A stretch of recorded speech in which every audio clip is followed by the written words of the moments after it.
E aí, pessoal do YouTube, sejam bem-vindos a mais um vídeo nesse canalesco enxadrístico. E no vídeo de preparo, então, eu vou trazer todos os detalhes dos desfechos do Niterói TIAS Open, esse torneio emocionante que movimentou as últimas semanas do nosso xadrez brasileiro. E vou trazer nesse vídeo duas partidas, mantendo a dúvida de quem pode ser o campeão do Niterói. Vou trazer a partida da última rodada entre o Iago Santiago contra Charlinho Gauch, o terror de Santa Catarina. E vou trazer na sequência também a partida do Cricor contra Júlio César de Paiva. E claro, no final eu trago o nome do grande campeão, a performance, o desempenho e tudo o que aconteceu nesse grande torneio. Te segura na cadeira, prepara a pipoca e vamos à luta, que o xadrez sempre será agora. E antes de saltar para essa partida inacreditável, tu gosta ou trabalha com programação? Então fica de olho, porque Python é atualmente uma das linguagens de programação mais usadas e valorizadas pelas empresas e pode ser aplicada em qualquer área. Por isso, a Hashtag criou a Jornada Python, que vai acontecer nos dias 25 a 28 de setembro. Um evento gratuito de 4 dias que irá construir 4 projetos: automação de tarefas, análise de dados, criação de sites e até um projeto com inteligência artificial. E não tem pré-requisitos para participar. O curso é voltado tanto para iniciantes como para quem já tem experiência. Todos os projetos vão ser construídos passo a passo, linha a linha de código e tudo explicado de forma didática para te mostrar como usar o Python. Então, se tu ficou interessado, é só clicar no link que está aqui na descrição ou acessar o QR Code da tela para participar e, claro, começar a se destacar no mercado de trabalho, porque isso não pode ser mal, jamais. Uhul! Então, pessoal, aqui estamos nós, e de brancas vinha ele perigoso, agressivo e dinâmico, o grande mestre Iago Santiago contra Charles Gauch nessa partida decisiva. O Iago largou a solidez, um peão-dama. Agora, o Gauch escolheu aqui a Grunfeld, hein? Os dinamismos dessa defesa, e esse é um momento importante, porque o Iago não jogou E4, que é o lance mais tentado nessa posição, não. Ele coloca aqui uma subvariante, possivelmente uma preparação, ele jogou G3, que traz a ideia de fianquetar, pressionar aqui o cavalo no centro, seguir o desenvolvimento. Fianquetou, fianqueta também, pressiona o cavalo, a troca agora em C3 e um lance característico, tanto da Índia do Rei quanto da Grunfeld, C5, a ideia de pressionar o centro das brancas à distância. Bom, o Iago aqui não se impressionou tanto, seguiu passando as peças pro jogo rock and roll e cavalo C6 e tá lá. O Gauch agora vai botando, mobilizando todas as peças para pressionar em D4 e o Iago, pá, jogou D5, já ganhando mais espaço. O cavalo tá ameaçado, saltou para 5 e agora é E4, seguido do lance E6, com a ideia de tentar quebrar esse centro das brancas. Ah, mas calma lá, Rafael, não. Não, isso aqui foi uma capivarada, não foi não? Por que que o Gauch não tomou aqui em C3, ó? O Iago esqueceu um peão.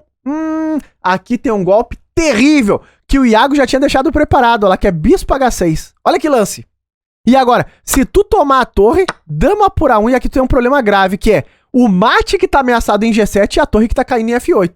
Então aqui as brancas estão ganhas, claro. O Iago é terrível, dinâmico. O Gauch já conhecia todos os detalhes, falou, não vou tomar esse peão envenenado de jeito nenhum, e jogou E6, que é um lance muito lógico, pressionando o centro das brancas. Seguiu agora, bispo em G5, ataca a dama, F6 expulsando o bispeto, bispo em E3, ganha um tempo de desenvolvimento aqui no peão que tá ameaçado em C5, B6 defendendo e dama E2. O Iago largou o peão de D5. Por quê? Porque ele percebeu que essa diagonal aqui, ó, tá aberta, ou pode abrir em algum momento, e tem temas táticos com aquela torre em A8 solta. Então, nesse momento, o Gauch tomou em D5, e D5 e cavalo B7. Ah, Rafael, de novo, hein? Uma dúvida por aqui. Por que que ele não tomou? Justamente por esse motivo. Agora tu leva cavalo D2 e olha o problema dessa diagonal. A dama sai e tu perde a torre. Então isso aqui, eu tenho uma palavra pra isso. Caos na terra. Se isso acontece aqui pras pretas, é caos na terra, não tem outra definição. Então ele jogou cavalo B7, com uma ideia muito interessante e lógica, que é botar o cavalo em D6. O cavalo é um ótimo defensor e bloqueador de peões passados. Agora, o Iago aqui jogou o lance A4, ganha espaço no flanco da dama, trouxe a torre para a coluna, o Iago do mesmo modo, cavalo D6 e bloqueou o avanço desse peão, que é aqui um trunfo ou uma debilidade da posição das brancas. Esse peão tá bem avançado, se ele cair é um problema, mas ele é um peão passado, então se ele seguir avançando, o problema é das pretas. Vamos ver o que que vai acontecer. Sigo agora a dama em A2. Observem que o Iago defende e reforça a defesa do peão. Se o cavalo sai, ele tem os temas de avançar com o cheque descoberto. Bispo em G4 foi jogado e agora A5. Olha lá, ganhando espaço no flanco da dama. Torre B8. Trocaram por aqui, agora surge esse tema estratégico também da coluna A, que já tá aberta. E nessa posição foi jogado, então, bispo F4, com uma ideia muito interessante. O Iago quer eliminar o bloqueador monstro do peão passado em D5. G5 foi jogado agora, não tem jeito. Toma, retoma. E aqui, torre E1, propondo algumas simplificações. O Gauch pegou essa troca. E B5, e aqui é um momento muito perigoso. Porque as pretas podem criar também a ameaça de criar um peão passado, ou até o lance C4, para deixar o peão de D5 isolado, de modo que as brancas não consigam defender esse peãozinho. Seguiu nesse momento o lance cavalo D2, o Iago começa a manobrar, pode trazer o cavalo para E4, tentando expulsar a dama e avançar o peão. C4 foi jogado pelo Gauch, segurando o avanço das brancas para defender em D5. O peão agora é passado, mas isolado. Tá isoladinho esse peão. Foi jogado então o lance dama 7, o Iago começa a se infiltrar, pouco a pouco, nessa posição das pretas. F5. O Gauch agora tenta alguma coisa pelo flanco do rei. Torre em E6. E quando a dama sai, pá. O peão passado tem que andar. Ele tem alma, vida, já dizia Ninzovic. O peão agora tá a 2 casas da promoção. Foi jogado então bispo H5, recolhendo esse bispo pra zaga. E agora a torre E7. Bota a torre combinada com a dama na 7ª fila. E nesse momento foi jogado então torre E8 e bispo C6 e tá claríssimo. O Iago já prepara mais uma troca e pode empurrar o peão também no momento certo. Aqui não tem jeito. O Gauch trocou, peão por, agora o peão ataca a dama e tá muito próximo da casa de promoção. Aqui o Gauch jogou dama C8, um dos únicos lances. Porém, depois de bispo D7, não tem mais jeito. Nessa posição, o mestre FIDE Charles Gauch fez o quê? Abandonou esta partida muito animada. Mas, Rafael, por que o Gauch abandonou? Porque não tem mais como defender a dama lá. A dama tá presa. Inacreditável, a dama ficou sem nenhuma casa de fuga. Pra qualquer lugar que essa dama saia, dá problema. E outra, o peão tá quase promovendo. Mas claro, perder a dama já é motivo suficiente pra abandonar a partida, sim.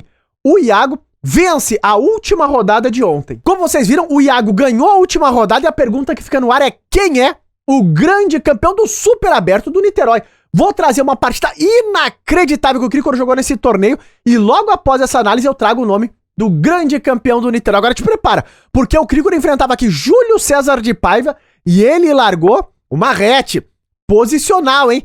Anatoly Mkhitaryan está jogando, a gente viu ele ganhando vários finais aí, como o Karpov. É o que está acontecendo. Fica de olho no que vai ser jogado aqui. Eles fazem uma transposição aqui para a inglesa com C5. O Krikor jogou agora com o lance D4 rompendo pelo centro. É toma, retoma, A6, controla B5 e G3. Tudo dentro da normalidade. Mas aqui, o Júlio jogou dama C7, pressionando o peão de C4 e o Krikor fianquetou. E entregou o peão na abertura. O Júlio tomou nada disso. Seguiu desenvolvendo, porque não pode ser mal jamais. Agora, essa aqui é uma ideia muito interessante, não é uma ideia direta, tá? Já foi tentado em outras partidas. O plano para as brancas é realmente sacrificar o peão e seguir desenvolvendo. Com o tema de trazer a torre para a coluna C. Tu tira o bispo, bota a torre na coluna e tenta explorar essa coluna que abriu com certo dinamismo. Agora, o Júlio não entrou em nada disso. Seguiu desenvolvendo, baixa o bispo para E7, agora rock and roll normal e E4. Começa a luta pelo centro. Vocês sabem que o Krikor segue sacrificando o peão de C4, só que agora não é tão bom tomar o peão, é pior do que antes, porque agora tu leva E5 e depois de cavalo E8, bispo E3 e tá chegando torre C1. E o problema aqui das pretas é a falta de espaço. As peças estão meio trancadas, né? Então, entrar nessa variante agora seria crítico, inclusive com vantagem aqui para as brancas. O Júlio não entrou, seguiu controlando o avanço em E5, agora bispo E3 desenvolvendo, passa o cavalo pro jogo, traz a torre pra coluna e aqui tá claríssimo. Tomar agora é fora de questão, porque o Krikor tá ameaçando o cavalo D5, que atacaria a dama e ganharia uma peça, que é o bispo solto na casa de E7. É um dinamismo terrível.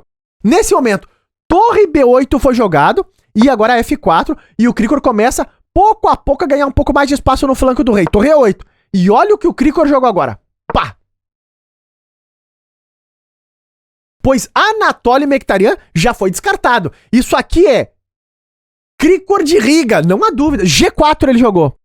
Claramente uma ideia de ataque terrível aqui no flanco do rei. O Júlio nesse momento seguiu manobrando, passou o cavalo para B6, agora B3 controla C4, bispo em F8, abrindo a torre aqui nessa coluna meio que fechada, e agora G5 e tá lá. O Krikor foi pro ataque. Não é uma coisa que a gente vê normalmente, mas o Krikor foi pra cima, hein? Cavalo D7 agora tirando o cavalo do ataque. E aqui o Krikor joga uma ideia de manobra muito interessante. Ele quer passar esse cavalo pra G3. Então ele gasta 2 tempos aqui. Cavalo E2, cavalo G3. Rafael, e qual é a ideia? A ideia é de ataque. Ele quer jogar H4, H5 e vai pra cima mesmo pra tentar dar mate. Fica de olho no que vai acontecer nos próximos lances. O Júlio jogou o lance G6, já começando a controlar umas casinhas. Dama D2, bispo D7 desenvolvendo. E pá, H4. Krikor de Riga está jogando. O tempo dos dois jogadores estava controlado, agora a torre D8 centralizando. E H5. O Krikor fechou o olho, olhou pra mais nada e pá, pá, pá. Peão pra cima do rei das pretas. Bispo C6 agora começa a pressionar em E4. Torre D1 centralizando aqui o Cevag. Cavalo em C8. Com a ideia de jogar B6 pra segurar mais firme esse cavalo aqui da casa de C5. O Krikor jogando dama F2. Fica de olho por aqui. Agora B6 e B4. Tentando botar problemas agora pra esse cavalo. Por onde que salta esse cavalo? Voltar ou ir pra cima? O Júlio falou. Pra trás, nem pra tomar impulso, meu guri. Jogou cavalo A4. Cavalo A4 tá no tabuleiro. Nesse momento, o Krikor jogou aqui um lance de Riga de novo. Pá! Ah, Rafael, não tô acreditando. O que é que tá acontecendo aqui? O Krikor está agressivíssimo. Jogou cavalo D5, que é uma ideia bem temática. Em algumas variantes da siciliana também. Por quê? Ele toca a dama e aqui o Júlio ele tomou de bispo. Não, Rafael, mas por quê? Por que que não tomou de peão aqui? Porque a ideia das brancas é que tu toma com o peão de volta, olha lá. E agora, o bispo em C6 está cravado. Ou seja, as brancas recuperam a peça, ainda com muita atividade pela coluna C. Então o Júlio percebeu todo esse dinamismo, tomou de bispo mesmo, e depois de peão por atacando a dama, ele joga com dama B7 e começa a pressionar o centro. Só que o Krikor segue jogando pra cima de maneira terrível, e ele joga E5. Com uma ideia que tá aos gritos. Tomar em E6, com um ataque descoberto na dama, depois tomar aqui com cheque, pode tomar aqui, o rei começa a ficar muito enfraquecido. Nessa posição, o Júlio tirou a dama desses temas, só que aqui tem uma coisa muito importante. Uma peça solta em A4. Rafael, isso não é problema. Mais pra frente é só jogar B5 e tá tudo certo. Sim, mas uma peça solta no tabuleiro sempre pode dar motivo pra temas táticos. Fica de olho no que vai acontecer na sequência. O Krikor tomou em G6. É toma-retoma. Agora, tomou em E6. É toma-retoma também. E aqui ele jogou bispo D5, atacando essa torre. E quando a torre sai pra defesa, o Krikor joga dama C2. E esse lance é terrível. Olha essa peça solta bem aqui. E aqui o Krikor cria um ataque duplo. Rafael, qual o ataque duplo? Dama por G6 também é uma ameaça.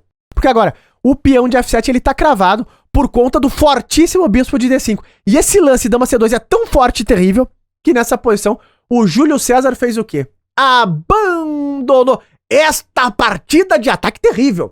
Terrível. Não, acaba lá, Rafael, não tá certo. Por que abandonou? E se jogar por B5? Segura esse cavalo aqui. O problema é que agora tem linhas de mate aqui com dama por G6. É forçado. Porque o rei tá muito exposto. Por exemplo, se cobrir de bispo, entra cavalo H5, tô ameaçando o mate aqui. Quando o rei sai, eu tomo. É tudo forçado. E agora, mates com tomates com cavalo F6 seria um mate de cavalo.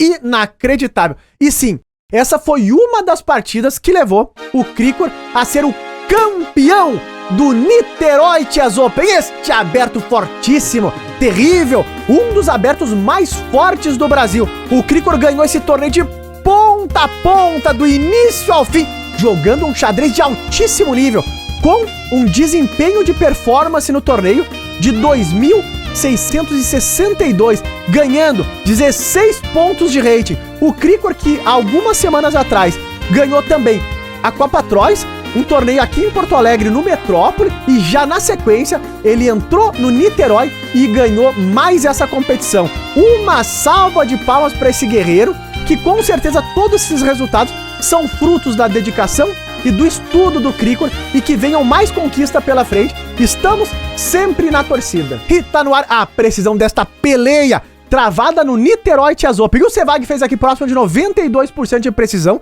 Tá claríssimo, jogou como uma máquina, terrível e implacável, com um lance brilhante, que foi esta bomba dinâmica, cavalo D5. Krikor de Riga estava jogando essa partida de ataque aqui.